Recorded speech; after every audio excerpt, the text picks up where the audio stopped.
It is Ryan here, and I have a question for you. What do you do when you win? Like, are you a fist pumper, a woo-hooer, a hand clapper, a high fiver? I kind of like the high five, but if you want to hone in on those winning moves, check out Chumba Casino. At ChumbaCasino.com, choose from hundreds of social casino-style games for your chance to redeem serious cash prizes. There are new game releases weekly, plus free daily bonuses. So don't wait. Start having the most fun ever at ChumbaCasino.com. No purchase necessary. VGW Group. Void where prohibited by law. See terms and conditions. 18+. Hi everyone, I'm Deb Flashenberg. Welcome to Yoga, Birth, Babies, a podcast produced by Prenatal Yoga Center. We will be diving into everything prenatal yoga, birth, and baby related, hoping to inspire, educate, and empower you through your journey into motherhood. Thank you for listening. Hi everyone, I'm Deb Flashenberg. I'm your host for Yoga Birth Babies, and today we're going to talk about the highly sensitive person, the highly sensitive parent, and the highly sensitive baby and child, and how to know if you're a highly sensitive person, how to parent a highly sensitive baby and child. So for this topic, we have Julie Bjelland. So glad I had to write that out for myself because I knew I was going to butcher it. Julie is a licensed psychotherapist, a global highly sensitive person consultant, and a leader in the field of highly sensitivity, and has helped thousands of highly sensitive people around the world. So I first heard about Julie from a podcast I was listening to because I'm a podcast junkie. And I heard her talking about the highly sensitive person, highly sensitive baby. And I immediately related to that. Not actually about myself, but about my son and my husband, and the idea about parenting the highly sensitive child, and that sometimes they're misunderstood. They're talked about as the fussy baby or the colicky baby or the overactive child. And what Julie says in this interview in our talk, and what I heard her in other conversations, really resonated with me and I think could be incredibly helpful. So I sought her out and I got this conversation going, and I'm really excited about it, and I think you will be too. And then just a few other things to mention. So if you're in the New York area and you want to join our postpartum party, that's going to be May 15th at 2 o'clock at the Upper West Side studio. I'll be speaking about creating a home practice, a home yoga practice after baby. We have Paige Bjelland of the Motherhood Center. She'll be speaking about PMAD, which is perinatal mood and anxiety disorder, recognizing it, taking the stigma out of it, and how to find help and support. And we also have Kristen Nader. She's from Kith and Kin, and she's going to be talking about finding the right child care for your needs.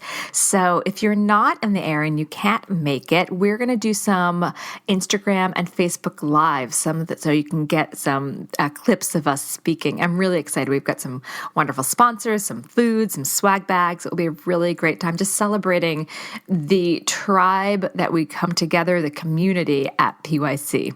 And then last little bit of announcements. Super excited that we are now slated for 5 teacher trainings next year, 2 in New York City. There's a few spots left for the fall. We'll be in North Carolina, in Charlotte, North Carolina at Yoga One in the fall. In the winter, we'll be at Willow Street Yoga in January and February. And then April and May, back at Yoga Source in Richmond, Virginia. All right, so as I was looking through some of my past emails, I came across one that I missed. And it was actually from one of our teacher trainees at the Richmond, Virginia training. And I wanted to read to you what she wrote in, because sometimes I just want to pat myself on the back. I don't think I do it enough, and I'm really proud of the program that we've created at PYC and the teacher training. So I just want to read you this. Liz says, "Thank you so much for such a wonderful program. I've learned so much as a teacher and as a woman who'd like to give birth one day. It was truly an amazing experience, and I'm grateful and honored to have been able to study with you and Caprice."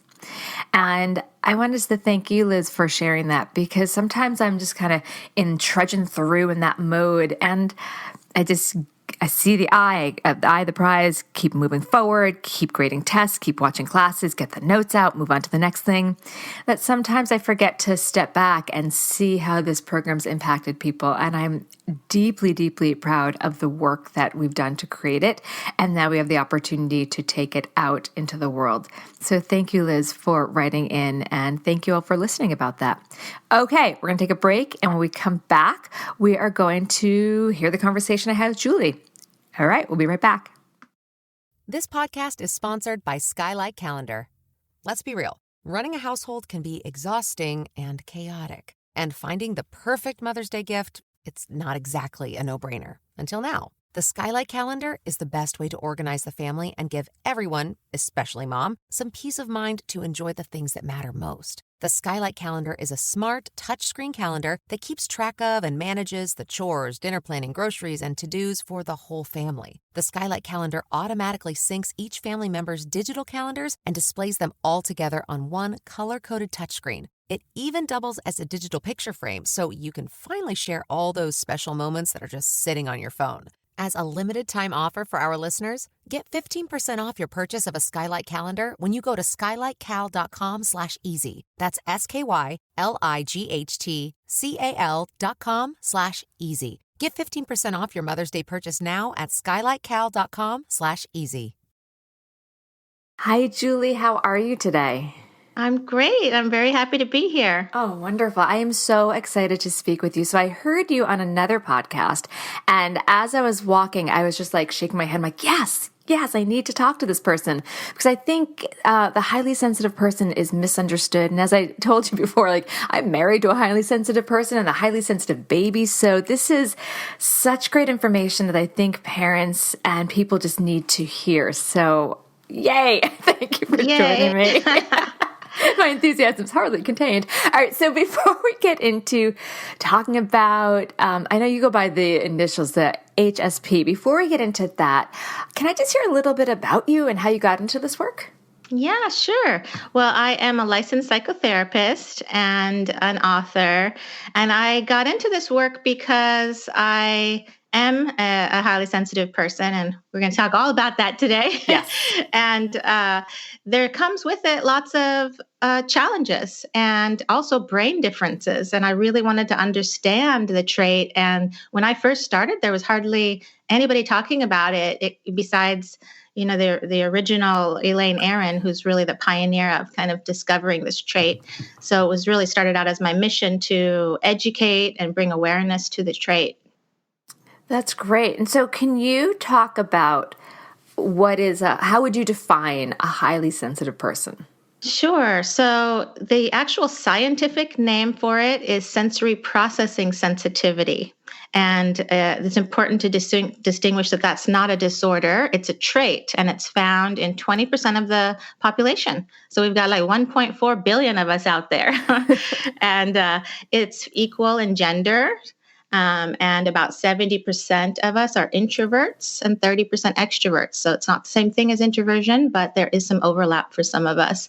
And then there is an acronym that Elaine Aron came up with that really describes everyone that's an HSP, and it spells out DOES, DOES, and D is for depth of processing, O is for overstimulation, E is for emotional responsiveness and empathy, and S is for sensing the subtle. So every HSP, as we call them for short, has these traits. As you say that, I'm just kind of floored because, as I was mentioning, my husband's a highly sensitive person. I suspect my son is, but not. As I read your trait list, some of the things didn't click, but it really highlights that sometimes as a non-highly sensitive person, it can be a challenge to fully understand some of the sensory and the empathy. Yeah. It's almost like having an extra sense in many ways. And a lot of, we call them non-HSPs who don't have the trait, do struggle to understand an HSP. And an HSP struggles a bit to understand a non-HSP because we really do have brain differences and we experience the world in different ways. And it was really, this trait evolved as a survival strategy of the population. So we really need both kinds of people in the world. We offer, both of us have different sets of gifts. So that's why we need both. And the world is a little bit not set up so much for HSPs, which is why we struggle a lot. So a lot of my work involves, helping people to how can you be such a sensitive person in this modern kind of chaotic world? Yeah, there's and a lot of still thrive. stimulation, Yeah, especially for kids and babies, which I want to definitely talk about that. But you said something that really struck something I want to hear more about, if you don't mind me kind of going off topic. You talked about the brain differences. Do you Yes. mind going into that a little bit? I love that kind of sciencey stuff. Oh, I do too. I love it because we can do a lot of, my whole thing is about brain training, and I love it because we can train our brain in lots of different ways. And so some of the brain differences are HSPs have a more activated brain mirror neuron system. And that means that that's the part of the brain that, like, if we're observing somebody, maybe they're in pain or emotional pain, for example, our brain will start to fire some of the same neurons they're firing, so that we literally start to experience what they're experiencing. And we also have a more activated amygdala, which is the fight, flight, freeze part of the brain. And that is part of the biggest challenges for a lot of HSPs, is how to kind of reduce that overactivation. And that's why we see a lot of anxiety in HSPs. It really has a lot to do with the overactivation of that amygdala, as an example. So those are a couple of the differences. Also, more activation in the insula part of the brain, which is a part of our, like, the seat of consciousness. So HSPs have a incredibly high level of awareness, more than 80% of the population. We can read micro expressions in body language and energies off of people that 80% of the population misses. You were describing my husband to a T. I'm like, this is fascinating. I had to make sure. I don't know if I want him to hear this or not. But I always, when I start talking to an HSP, I'm always like, I know a lot about you before you even tell me anything, because I work globally. So I've really worked with thousands of HSPs by this point, all across the globe, and we all have such similar things in common, and yet we all feel so different. And that's because we're the minority in terms of only being 20%. But once you start kind of getting to know other HSPs, you're like, oh, there's other people that experience things the way I do. And that really helps a lot. And it's giving me some perspective as well, because, like, I'd be telling a story, and I used to be a performer, so I think I'm kind of dramatic. And he would be like, you don't have to unload it on me. I'm like, oh, I'm not. I'm just kind of like expressing it. And he would take it as feeling whatever I'm expressing. So this is just fascinating, which leads into highly sensitive babies. Yeah. And that's something that I definitely wanted to talk about, because one of the things I heard you say on a podcast is sometimes they're misunderstood. They're just being called fussy or colicky. And when you highlighted they could just be a highly sensitive baby, I think that then helps how someone can accept when a baby's not following, I'm going to put in quotes, kind of the norm of what's expected. Absolutely. And we see a lot of misdiagnosis in general in this population, just due to a lack of understanding. And I always tell people to do everything you can to learn about this trait, because it will really clear up so many things for you. And you got to be your own advocate, whether you're an HSP or your child might be a highly sensitive child. You really got to be an advocate for your child if they are, and try to support them through that, talk to doctors about it, their teachers, all of it. So what would some of the traits would be for a highly sensitive baby? Just because some people might be like, oh, it's a fussy baby, or calling it like a bad baby. Like, how can someone see some of these traits so that they can get away from labeling fussy or bad? Yeah, that's a great question. And there hasn't been a lot of research yet done on highly sensitive infants, but I've been doing kind of my own research and polling parents. And of course, I do a lot of work with parents of sensitive kids. So what I was seeing showing up a lot is things like, I have like about 15 things I could name. Yeah, I don't know I really do. Name all of them? I really do. Because I want those that are listening, that they may be able to hear something, but like, then they can kind of grab onto it, and that might help them when they're having a challenge with their child. Instead of blaming the child, be like, okay, this is just what's going on. So yes. Go through it. Okay, I'll go through it. And then also I want to say something quick is that it's so important, because we actually like to know about this trait if you're a parent of a like you think maybe you have a sensitive infant or child, because we actually have research that shows that if these children are supported in their early years, if their parents understand the trait and they're supported in the ways they need to be, they're actually less likely to experience anxiety and depression than the 80% of the population. But if they don't get their needs met, which is, most of us didn't get our needs met because we didn't even know about this trait when we were little, then we're more likely to have anxiety and depression. So what you do with your sensitive kids when they're little will determine if they're going to struggle with that when they're older. So I just wanted to make sure we say that. Yeah, and that's why this work is so important, because all parents, we set out to do the best we can. And if we have these extra tools and extra awareness, it can just help us be a better parent to that particular child. Oh, absolutely. I get so excited when a parent is reaching out to me to ask questions, because I'm like, that's so great. I mean, that's a parent that's being supportive, and that child might not have anxiety then when they grow up, And that'd be great. Yeah, I'll go. With Lucky Land Slots, you can get lucky just about anywhere. Dearly beloved, we are gathered here today to... Has anyone seen the bride and groom? Sorry, we're here. We were getting lucky in the limo and we lost track of time.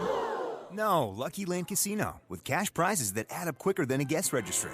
In that case, I pronounce you lucky. Play for free at LuckyLandSlots.com. Daily bonuses are waiting. No purchase necessary. Void where prohibited by law. 18+. Terms and conditions apply. See website for details.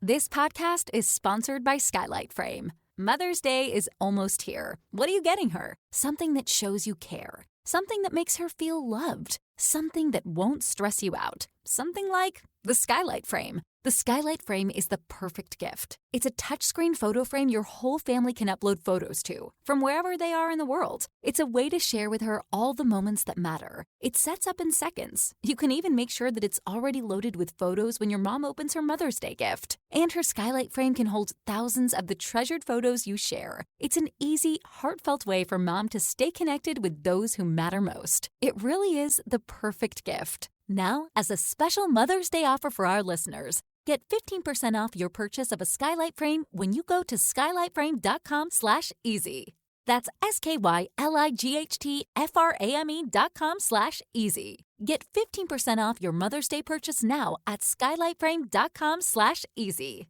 I'll go through so we might see things like frequent overstimulation that might show up like around when you're around lots of people and you've been really busy.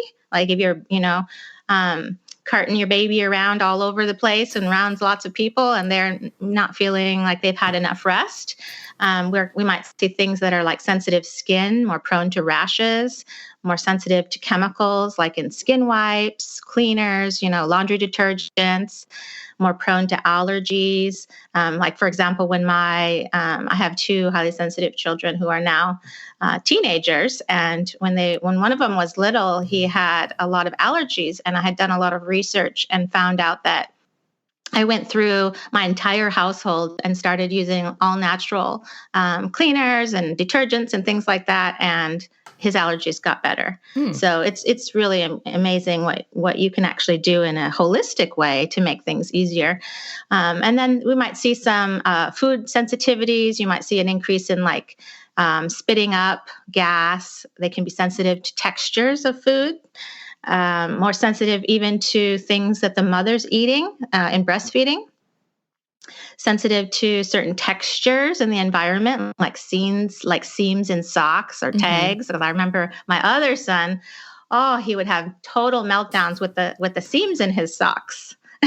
So we had to work on that, or tags. And also like a really strong reaction to being like wet, dirty, or sticky. Okay. Like you might see a more like extreme reaction to those things, because remember, this is a sensory sensitivity. So really looking at the five senses. We might see more sleep sensitivities, needing more time to fall asleep or stay asleep, greater noise sensitivities, like a strong startle response, more sensitive to temperature changes, in extremes. Sometimes we'll see more separation anxiety. And this shows up more if the parents have anxiety or high stress. And we'll probably talk more about that, but that's a huge thing you can do for your child is work on your own stress and anxiety, because they're gonna mirror off of you. And then they need to be held a lot. and might be harder to self-soothe at times. But all of these things, you can actually prevent a lot of these things by creating a schedule that works for you and your infant. This is so fascinating because I feel like I've now worked with the pre- and postnatal population for almost 18 years, and I've seen a lot of this, and I've seen some of the mothers that chose to breastfeed, like cutting everything out of their diet, not knowing what to do, and it could be the baby's highly sensitive. It may not necessarily be everything they're eating. And then I've also seen, as you're talking about some of these traits, several of my friends' kids, they've been diagnosed with ADHD. I feel like a lot of kids recently, like out of my son's friends, like 5 of them have.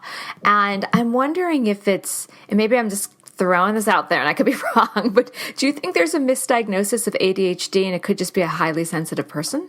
Yes, that we're actually seeing that a lot. And I'll be clear that it's actually is possible to be an HSP and have ADHD. But if the diagnosing practitioner doesn't know about this trait, there is a high chance that it could be misdiagnosed. And I see that a lot. And it's heartbreaking because these kids are going on medications that they don't need and that can cause a lot of side effects because we can also be incredibly sensitive to medications. So one of the things that, and I even use my own story as an example, that I can remember being in school and I would be so concerned about, like, oh my gosh, the teacher seems really, something's going on with the teacher today. Like, they seem upset and those kids over there are like arguing with each other. And, and I would be so focused on everybody's moods and what's going on in the classroom that I wouldn't be listening to what the teacher was saying. And that could have been diagnosed as ADHD. Right. Oh, it's so interesting. So but I didn't have it. Right. But this is good for parents of all age child. So, again, we're talking babies, but also as kids get older, some of these traits may be misinterpreted. Yes, and I want to say one great way to know the difference is that with ADHD, if the child is in a quiet environment, like say the child's really happily playing in their room, can they focus? If they can focus when they're happily playing in their room, it's likely not ADHD. Yeah, we actually had been talking about getting my son evaluated, and the therapist we spoke to was like, I don't think so, because he can actually play by himself very nicely. He has a Lego thing. He loves his Legos. And like, it will be quiet and I'll be like, where's Shay? And then there he is playing Legos. But this happens all the time. So I actually think he's more of a highly sensitive person, or has ADD more about, at times he just wants to be talking to his friends. Yeah, because if you think about it, we can take in, like, if say a non-HSP takes in just a few tubes of information into their brain, and an HSP could be taking in 100 tubes of information into their brain. So there's a lot going on for the brain of an HSP, and we're taking in so much that's why it can look like ADHD, because if we're in an environment where there's a lot going on, or somebody's upset, or something, they're picking up on that brain mirror neurons, that can look like, oh, this child can't concentrate. And look at how our classrooms are structured, right? Right. These days. So it's important to pay attention to stuff like that. And you can advocate for what your kids' needs are with your teachers. Absolutely. So I want to go back to strategies or considerations to help support an HS baby. Yes. So again, I go into a lot talking about the parents' stress levels, moods, and energy levels, because what happens is I have been doing this for a long time, and what I end up seeing is that parents will show up with their child having problems with the child, like the child has a lot of anxiety, or something's going wrong in school or socially, or something. And what we can almost always trace in those examples are that one or both of the parents are not doing that great, in terms of their stress levels, their anxiety. So if you want to support your highly sensitive baby child, the best thing you can do for yourself is make sure that you are yourself-centered, doing your own self-care, because you're not going to be able to meet the needs of yourself or your child if you're not. And again, because of that ability for sensitive children to pick up on what's around them, you can't hide it. Right. So if you're stressed out and anxious, your child feels that. And what happens for a child's world is that if their parents are not okay, then the child's not okay. Because in a child brain, they don't know. They need security to be okay. And if they don't feel safe and secure, even in the parents individually or even in the parents' relationship, that's going to show up instantly into causing problems for the child. So I always start there, because if we don't start there, we are not going to solve any of the problems. We're just putting a Band-Aid on the problem. Absolutely. On a Band-Aid on a huge wound, right? That's not going to work. So that's, and it immediately reflects into it. So I work a lot with like HSP moms, for example, and they are notoriously the worst at self-care. And because HSPs tend to be so giving, so caring, and we're always meeting everybody else's needs, and sort of our needs are at the bottom. Mm-hmm. And so you're going to see depleted moms start getting resentful of the time that they have to, of all the things that they have to do and the energy that they don't have. So I would definitely start with making sure that you are getting your own centered balance in place. Okay. And then, of course, learning all about the trait, everything that you can about the trait, so that you understand what's going on for your child. And find your tribe, find your HSP tribe. It's really profound to spend time with other HSPs or parents of sensitive children, because you're not going to feel so alone and so out there like you're different than everybody else, or you're having a different experience. And that validation and acceptance of the trait will really transform everything. Yeah, I had that. One of my really good friends, who I'm actually seeing this weekend, I'm so excited. Both our sons are just active, rough boys. And we had one of our friends that we hung out with had a really calm, quiet girl. And it's not always about gender, but that just happened to be our little mix. And it sometimes felt really bad for us when our boys were always running off and doing things on the playground, and just, it was hard to contain. And then this nice little sweet girl was sitting in the sandbox just playing. And I would sometimes feel badly, like it was just harder. It was a harder experience I felt with my son at that point. So I like the idea of finding your tribe, so you don't feel like the sore thumb.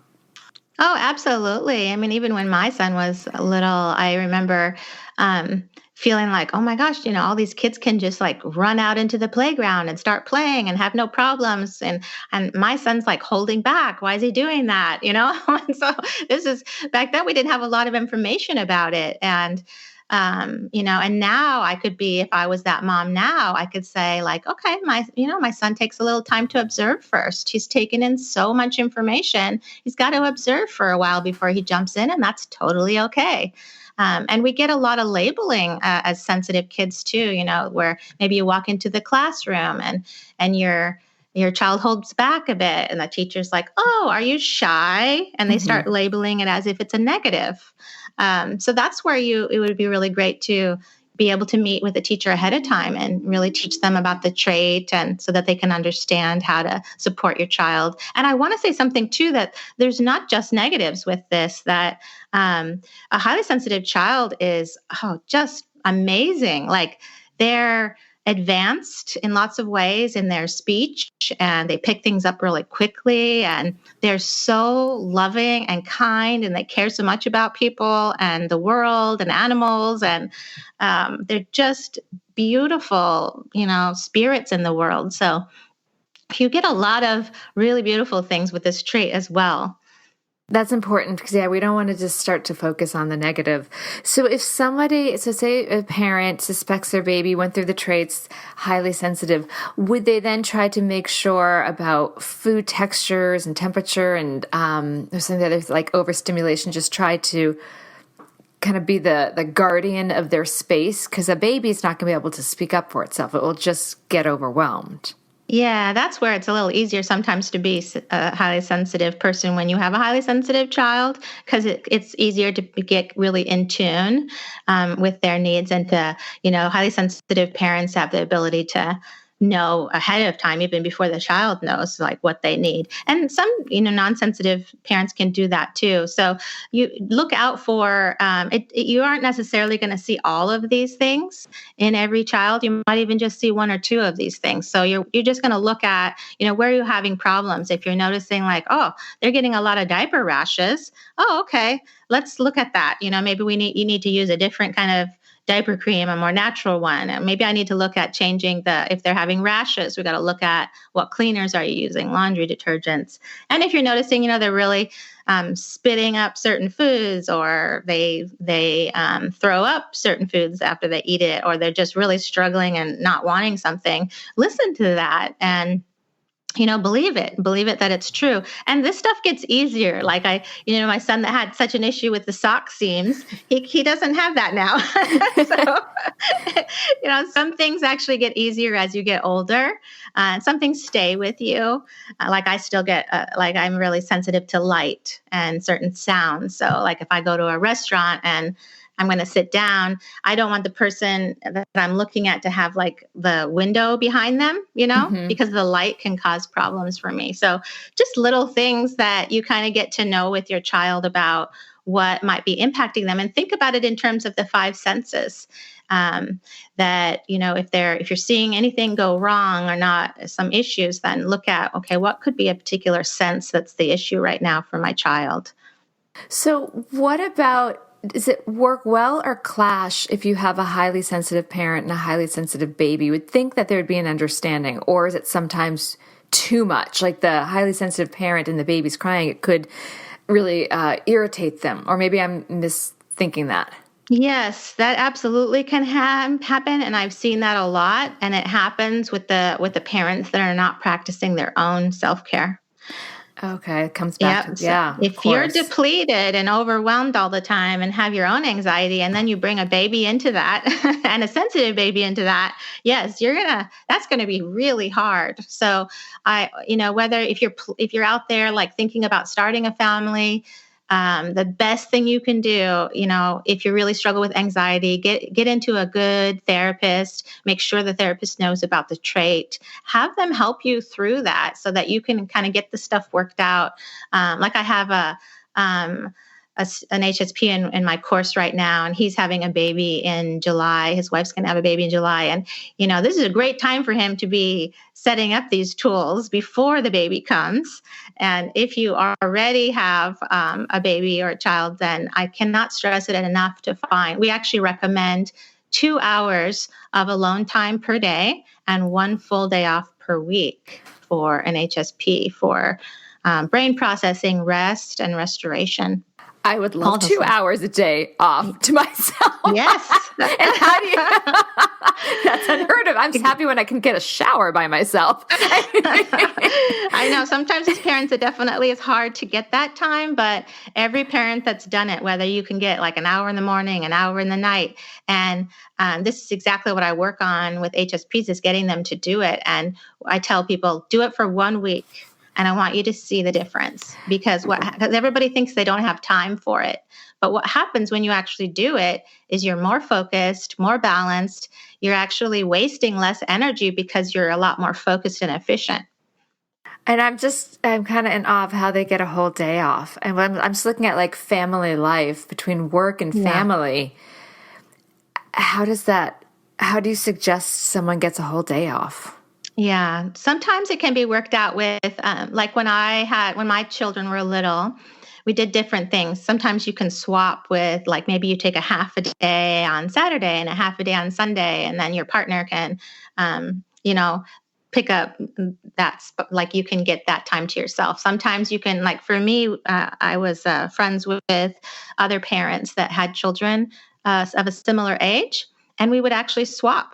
And, we'd have like play dates and take care of their kids for a day, and then they take care of ours for a day. And then that way we all get time to ourselves. So there's ways to make it happen. And even if you can just do a half a day right now, that's a lot. That's a lot more than doing nothing. I guess that goes back to the self-care. Yes. Yeah, and when you were talking also about some of the traits, what my husband uses when my daughter was a pretty big scream, like not scream, like screeching sometimes when she cried, he would put earplugs in because it actually hurt his hearing. It hurt his ears. Love that. I actually recommend that. That's in some of my books that I talk about that with other clients that, like, for example, if you're an HSP parent and you come home from work and you're already tired and you're it's like, oh my gosh, the noise level, putting in earplugs. I think that's a fantastic idea. I love the silicone ones because like the max silicone ones, because you can kind of push them in or out as much as you want. So it's almost like you can buffer the sound, but still hear it, or you can push them all the way in and really block it out. But yes, and I kind of talk about a point system with HSPs too. So think about like if you had 100 points for the day of energy and you work and you have a family, when you walk in that door, when you get home, if you're walking in with almost 0 points, you're going to have a problem. It's going to be a really difficult evening. So plan to have points when you get home because you've got another job at home with the family. So that's where we got to look at taking breaks at work, most people that I talk to who are incredibly depleted, when I ask them specifically about their schedule, they're skipping their breaks. They're constantly being activated by their devices. There's no time for the brain to rest. I like that you mentioned something important, the devices. That's something we do in our family. We put our phones down at night. I read with my son, and then when my husband and I go to bed, we put our phones down and read books. I mean, we're not talking to each other necessarily because we're reading, but the devices are away. And I find we both sleep better that way too. Absolutely. Anybody that has trouble sleeping, because there's a light that gets emitted from devices that can actually mimic for the brain. It starts to think that it's light out and it's daytime. And that's why a lot of people who are looking at their devices, reading on them, for example, at night, they have trouble falling asleep. That's one reason. And the notifications, I always tell HSPs, turn off your notifications on your phone. Maybe only have the emergency ones like your children, your partner, that's it. Because every time your brain hears that ping of the device, it goes into to-do mode, and it takes out several of your points every time you hear that sound. So that is like the brain these days, with the way that everybody has their phones and constantly connected, we just aren't turned off at all. And it's creating, I kind of think of the HSP has like this internal motor, and it's turned up so high in most HSPs. And that's why we get that overwhelm and depletion and anxiety. That makes a lot of sense. So when we're talking about parent-child, so that was highly sensitive parent with highly sensitive baby. But what about the non-highly sensitive parent and the highly sensitive baby? There seems like there might be misunderstanding and frustration that may arise. Yeah. What are some tools and tactics for finding a functional relationship in that scenario? Yeah, we do see that a lot. And that's where what I have seen shift the most for non-HSP parents is to understand that this trait is real. It's a scientifically proven trait. There's research about it.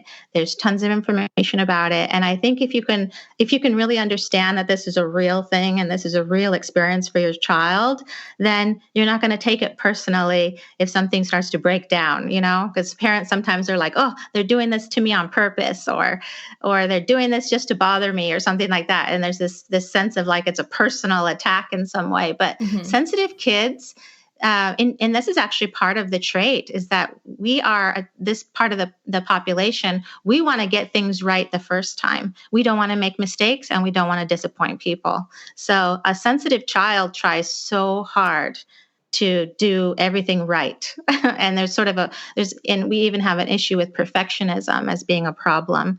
So you're going to see a child who really wants to do the right thing and wants to please you. So making really clear rules, very black and white, very, very clear rules. And I would mostly stay away from discipline with a sensitive child and instead be more of a teacher. that works a lot better, because in most situations, sensitive kids are so hard on themselves in the first place that having an additional consequence is usually not very effective. So it's more effective actually to teach. So like with my boys, I would say, I've noticed that, such and such is happening, and this is really important to me. So using those kinds of words with a sensitive kid, this is really important to me that we do it this way, and this is the reason why. Give them the reasons why. They have a depth of processing that wants a lot of information. And when you give really consistent, clear directions, and you're giving that child enough of that downtime, you're not going to see a lot of behavioral issues that even need discipline. I'm digesting that because we do a lot of consequences. And I they can't watch TV until the playroom's cleaned up. Mm-hmm. And that works because they want to watch TV. Or is that a teaching thing? Or is that a consequence? So I don't know the consequences. They can't watch TV. However, they get that reward if they clean up the playroom. Yeah, and that's okay. I mean, I would do that with my boys too. It's like we do homework and chores in the home and we talk about chores in a way of, this is how we help the family. We contribute to the family by doing these things, and that helps each other. And when you talk about it in that sense, they want to help the family. It's not just like a chore then. It's about, and then positive reinforcement. Like I really love how well, you cleaned up the playroom today. Like that is fantastic. I mean, they love positive reinforcement. And I do think like in today's day and age where kids are on devices and TV and stuff, that asking for like you want the playroom cleaned up before TV, great idea. And then you have to be consistent about it. So if sometimes you aren't consistent, that's really confusing for a child, and then they're not going to be consistent. What about, does this translate even to the baby, toddler, preschool? Can we use the same? I'm just trying to think of the community that listens to this podcast. Can they use that same learning, or at that age, do they need consequences? Well, of course, whenever it comes to safety stuff, everything like that has to be a lot stronger. But you can definitely with young children. I mean, you have to do it based on age, so you can't give like a 10-step directions to a 3-year-old. Right. But I love lists, and if they're not old enough to read, you can do picture lists that a lot of parents talk about. Like, oh my gosh, nighttime is such a nightmare, getting their teeth brushed and getting them to bed. And so routine is really important. Doing things at the same time of the day in the same way is really comforting for sensitive kids.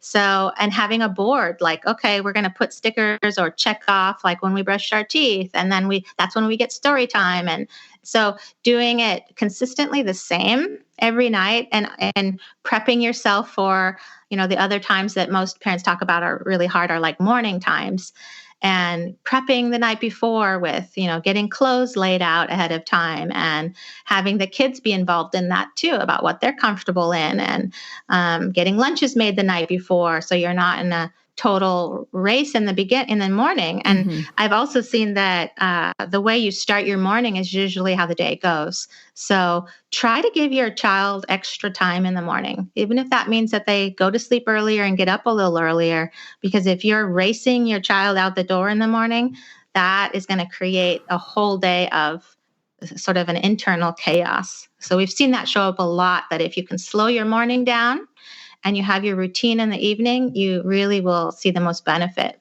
I think that's great. It made me think about toddlers in preschool. My daughter's still in preschool, and I always ask her how her day was. We're a very routine family because I'm crazily routined. And she always tells me, they go in, they hang their bags up, they do circle time. And so it's just making me think about kind of the school age. So what would be helpful for the HS child to thrive in an environment like school where it could be overwhelming or overstimulating? Yeah, that's a great question. Are you talking about like preschool age? Let's do both preschool and grade school. Okay, so for preschool, since that's something you can really kind of shop around, I think smaller and really any kind of school. If you can do smaller, the smaller the better. So if you do have an option to pick a school, if you can visit the school, and if it's a smaller classroom where there's more adult to child, ratio, I always recommend that when you're about to start anything new with a sensitive child, like a new classroom, going to a new location for something, that you go there with your child and have them visit before school starts. Meet the teacher, ask to set up a meeting with the teacher. And a lot of parents I coach have them do this, and it really works well. That bring them to the classroom, show them around before all the other kids are there, like the day before or a week before, or whatever school starts. Meet the teacher, have the teacher show the child around. You would have also set up your own meeting with the teacher to talk about your child's kind of some of their attributes, some of the things they might need some support around. That can really be helpful. So you also want to try to get matched with, if it's possible, to get matched with a teacher who is open to learning about this trait if they don't already know it. So I even tell people, I'm like, one of my books, my newest book, the Empowered Highly Sensitive Person, I always say, hand that to your teachers, to your doctors, to everybody, because they can learn about the trait that way. Give them material to learn about it, and look for teachers that are interested in understanding your child. And if things like, sometimes it depends on the child, but sometimes things like recess, if the child's a little older and they have recess, if that's something that's really stressful for your child, we recommend doing things like, sometimes schools will do like a buddy system. Like when my son was in early grade school, he started at a new school and didn't know anybody. So the teacher did like a buddy system, and that really helped him until he was able to kind of know people and get comfortable. I've even seen, if kids are really struggling with recess with lots of anxiety, that they can do things like, maybe go help in the library at recess. That has actually been successful for certain kids for a period of time in transitions, as an example. Because it also seems like the traditional, for preschool, I feel like there's a lot more options to shop around and find a fit for your child. We happen to be a Montessori family, so we went very much in that direction. I really enjoyed that. But I know by the time, if it's a public school, it tends to be a little more traditional, and there tends to be a little bit, bigger classes, and I'm finding a little less wiggle room for individual needs, and it could be overwhelming and overstimulating because there's a lot going on. Mm-hmm. Absolutely. Yeah, I love the Montessori stuff too. I think those can be great for sensitive kids if it's possible for the parents. Things like if you really do have to be in a traditional school and you don't have a lot of choices in that area, things that you can look at are don't overschedule the kids. So if it's possible after school, because if they've already been in a really stimulating environment for the whole day, and then you add in extra activities after school, you might be seeing a child that's melting down a lot. So you got to kind of gauge how your child is doing and make sure they're getting that downtime. So after school, they should try to get that couple of hours of quiet time after school so that they can kind of decompress.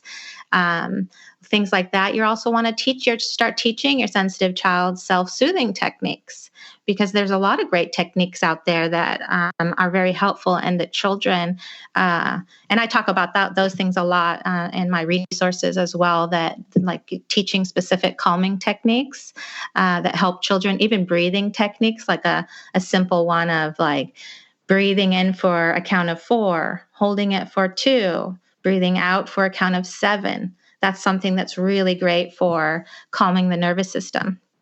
So that's something that's very easy for a child to learn. Start introducing yoga and meditation to your children really young. Teach them about how to navigate overstimulation. You might see that show up. I have parents that are like, when we have big birthday parties, my child has a big meltdown. So that's an example of overstimulation. And so you want to make sure your child had enough rest, that they've eaten, that all the basics are there, that they get little breaks. These right? are great things. And I think sometimes as parents, we're at least I'm going to put myself in this, I know there's a birthday party. We really try to limit the sugar. We try to have it well rested. And we can all get caught up, I think, in the scheduling. I see this a lot. We didn't do a ton of baby classes. My son was in preschool at age 2, and so I tried to limit the classes after that.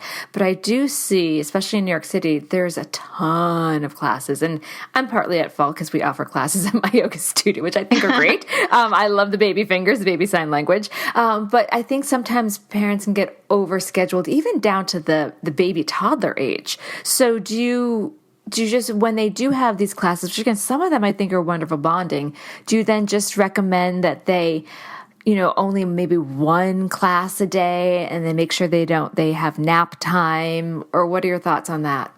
Well, I think you have to read your child, because some child, we do have, 30% are extroverts.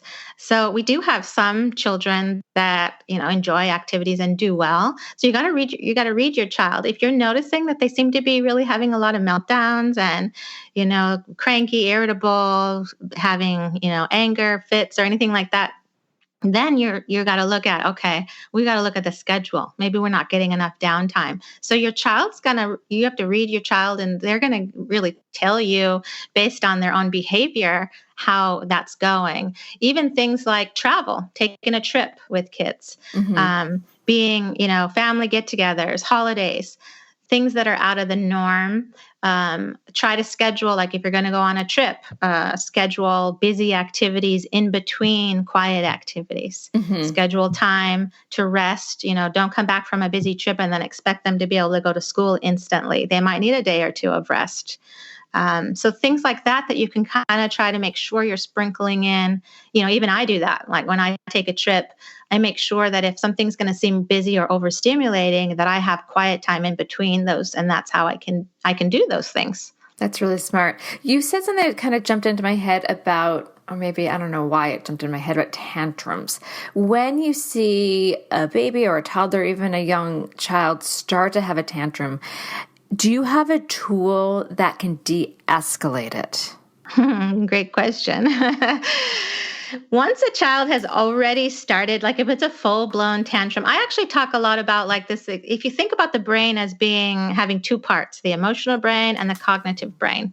For the HSP, or the highly sensitive child, the emotional brain tends to be more activated and gets too activated. And when that happens, the cognitive brain basically goes to sleep. So if you're trying to reason with a toddler having a tantrum, forget it. You can't. The brain cannot take in information during a tantrum.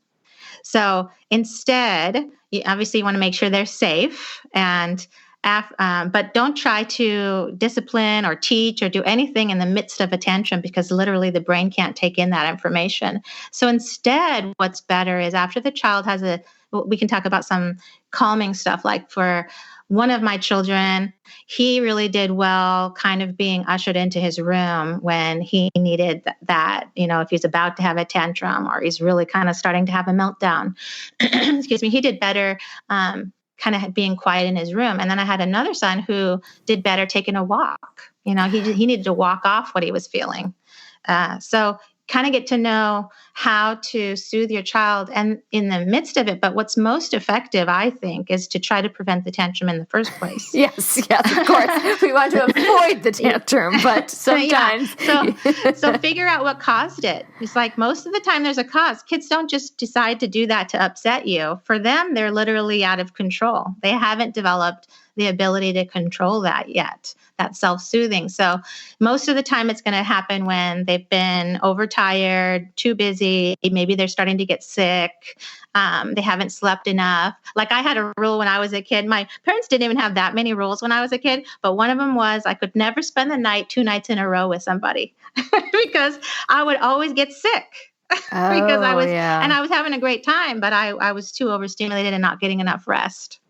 That makes a lot of sense. I always say rewind the tape. Like when you notice, okay, when there was a tantrum, let me rewind the tape and think, what happened? Like what could I have observed early on And maybe I could have caught it earlier and made sure their needs were met. It's like, oh, you know what? I knew we shouldn't have gone to the store because they were already on the edge, but I went anyway, right? No, I've done that. I've been there. And this is so, Yeah. gosh, this is a ton of random questions coming in. But so again, I'm kind of thinking babies, children, if you're already a parent to a non-highly sensitive baby, and then you have a highly sensitive baby, how do you even recognize, I guess this goes back to the traits, but I would think it'd be really hard to, like, you think like, oh, I got this. I've already had one. And all of a sudden this other baby comes along and it's so different. Mm-hmm. Is it just really trying to be sensitive to the traits and backing up and kind of approaching it in a new way? Yeah, and it's even two sensitive kids can have a completely different, like I remember my first child was like, he was such a rule follower. I could put a whole plate of cookies and say, just take one. And I could walk away and he'd just take one. And I thought, oh, wow, I'm so good at this parenting stuff. And then I had my second one. And if I did the same thing and left, it'd be the whole plate of cookies would be gone.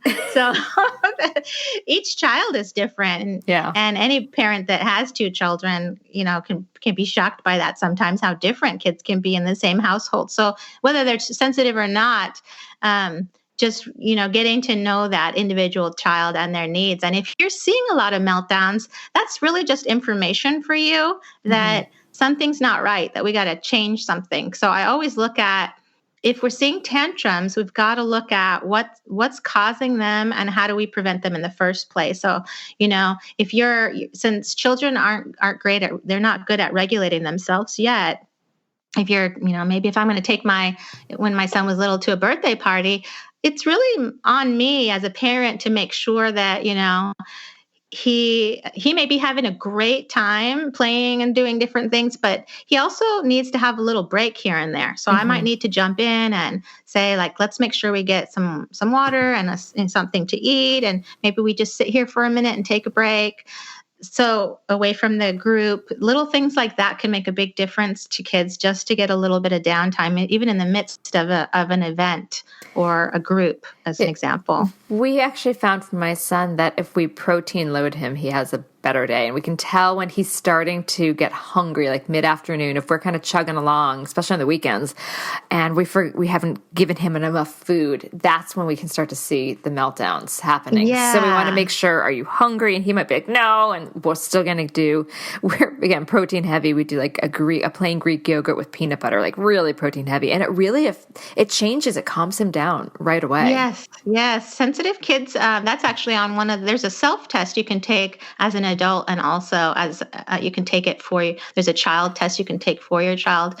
And one of the questions is about, do they have a strong reaction to, not eating, as an example, that sensitive people in general can have a really strong reaction to not getting as much sleep. Like we need, a lot more sleep as well, a lot more rest. And if those, generally, if you really are meeting a sensitive child's needs, you're not actually going to see so many of these meltdowns. And it's really interesting too about the trait, the more I've personally researched it in my work, is that if you can reduce your stress, your child's stress, the sensitivities actually reduce with them. So that's great.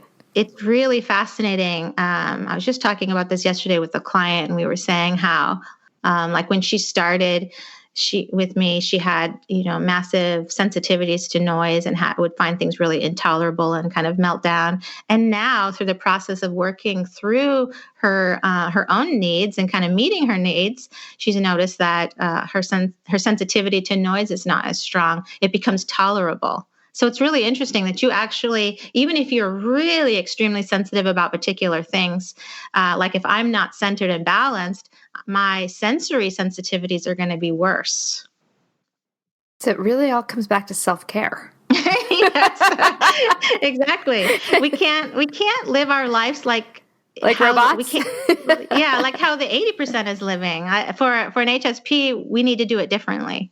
Yeah, this makes a lot of sense. I'm loving this. I'm going to have everyone I know listen to this. All right, I want to take a break. And when we come back, I'm going to ask you for a tip or piece of advice to offer to new and expectant parents. Okay, we'll be right back. Okay, round two. Name something that's not boring. A laundry? Ooh, a book club. Computer solitaire, huh? Ah, sorry, we were looking for Chumba Casino. That's right, ChumbaCasino.com has over 100 casino-style games. Join today and play for free for your chance to redeem some serious prizes. ChumbaCasino.com. No purchase necessary. Void where prohibited by law. 18 plus. Terms and conditions apply. See website for details. And we're back.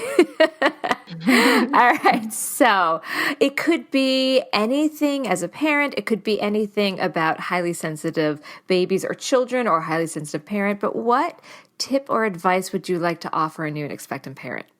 I would say get help and support so that you can rest as often as possible. So that reach out to support systems, whether that's family, community, parent groups, friends. Even if that means that you hire a housekeeper for a period of time, that you get your meals delivered, like whatever you can do that's going to reduce your stress at home and make things a little bit easier, and get some support. Get out into nature. Nature is so healing and wonderful for the sensitive spirits. And, do everything you can to take care of your own alignment and balance. That's going to give you the energy you need as a parent. I love it. It makes me actually want to take a walk after we hang out. Get a little bit of fresh air before I jump back into my work. And it's such a difference. It really is. It's the one thing that really adds points to our life when we spend time in nature. Even if you're just sitting next to a beautiful tree or taking a walk in a park or a hike, and you can do that with your sensitive kids. That's a great activity to do together. That's a good idea. Before we close up, is there anything that I didn't ask about that you think is really vital for someone to understand the highly sensitive baby or parent or child? Well, not that I could think of. I think we covered it pretty well. Good. I mean, there is a lot to learn. So I encourage people to do that. And, I have a lot of resources. My entire website and being is dedicated to this trait. Well, good. Where can people find your work? Yeah, so I encourage people to subscribe to my weekly newsletter, and that can be found at hspblog.com. And also, I have really dozens of pages of resources for the parent, of sensitive kids, for sensitive people themselves, and that can be found at hspresources.com.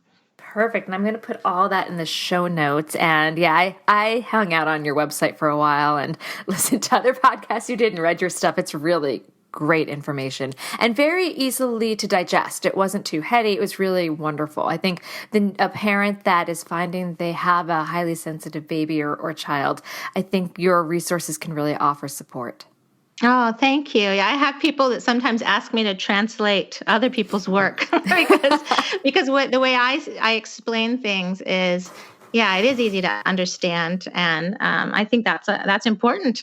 Yeah, but also just who I am. Well, you need that. I mean, if you're already overwhelmed, the last thing you need to be is overwhelmed from the material you're trying to get help from. Exactly. Well, thank you so much. This was so informative. I feel kind of rejuvenated from hearing this. Oh, I loved it. And thanks for the work that you do. And I think this is so great that you're spreading this information. It's just so important. Well, thank you so much. I enjoy what are we on? We're on Thursday. Enjoy your Thursday. You too. Thank you so much. Bye. This has been an episode of Yoga Birth Babies, produced by Prenatal Yoga Center. You can catch us on Facebook, Twitter, Instagram, and Periscope. I'm Deb Flaschenberg. Thanks for listening. It is Ryan here, and I have a question for you. What do you do when you win?